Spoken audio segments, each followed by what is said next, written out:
প্ৰত্যেকজন ব্যক্তিৰ জীৱনত এজন হ'লেও বন্ধু থাকেই। প্ৰত্যেকজন ব্যক্তিৰ জীৱনত এজন হ'লেও বন্ধু থকাটো খুবেই প্ৰয়োজন।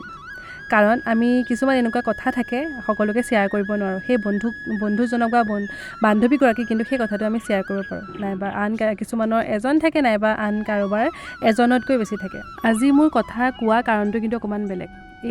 মোৰ লগত যে দেখিছে ছোৱালীকেইজনী মোৰ বান্ধৱী, হয়তো কেতিয়াবা মোৰ ব্লগবিলাকত ওলায়।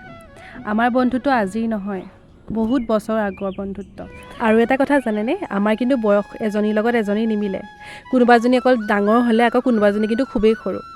আৰু কি জানেনে, আমাৰ লগৰ এজনী বিয়াও হ'ল, তথাপি কিন্তু তাই আমাৰ লগত থকা নাই বা আমাৰ বন্ধুত্ব কিন্তু এতিয়ালৈকে অকণমানো কম বেছি হোৱা নাইকিয়া। একেই আছে, যেনেকৈ আগতে আছিলোঁ এতিয়াও একেই আছোঁ।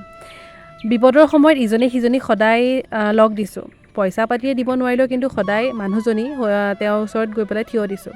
হয়তো সেইকাৰণে হ'ব পাৰে আমাৰ বন্ধুত্ব আগতে যেনেকুৱা আছিলে আৰু এতিয়া চাগে সেইকাৰণে বেছি ভালেই হৈ গৈছে। দেখিছে নহয় কেনেকৈ আছোঁ, যিহেতুকে গম পায় আমি ডাঙৰ সৰু ছোৱালী নহয়, তথাপিও কিন্তু আমাৰ একেলগে যেতিয়া গোটেইকেইজনী লগ হওঁ তেতিয়া কিন্তু নালাগে যে আমি বহুত ডাঙৰ কিবাকিবি হ'লোঁ। আমাৰ বন্ধুত্ব সদায় এনেকেই থাকক। সকলোৱে কয়েই আমাৰ বন্ধুত্ব দেখি পেলাই, যিহেতুকে বহুত আগৰ পৰাই দেখি আহিছে, আগৰ পৰা আজিলৈকে কিন্তু আমাৰ বন্ধুত্ব ভগা নাই। সেইকাৰণে সকলোৱে কয় সদায় ভালকৈ থাকিবি। আৰু আমিও ভাবোঁ, আমি গোটেইকেইজনীয়ে এটাই ভাবোঁ যাতে আমি গোটেইকেইজনী মিলি থাকোঁ সদায়, আৰু আহিবলগীয়া দিনবিলাকো যাতে আমাৰ একেলগে দিনবোৰ পাৰ হওক, সদায় ইজনীয়ে সিজনীৰ লগত থিয় হৈ যাতে থাকিব পাৰোঁ, সেইটোৱে বিচাৰোঁ।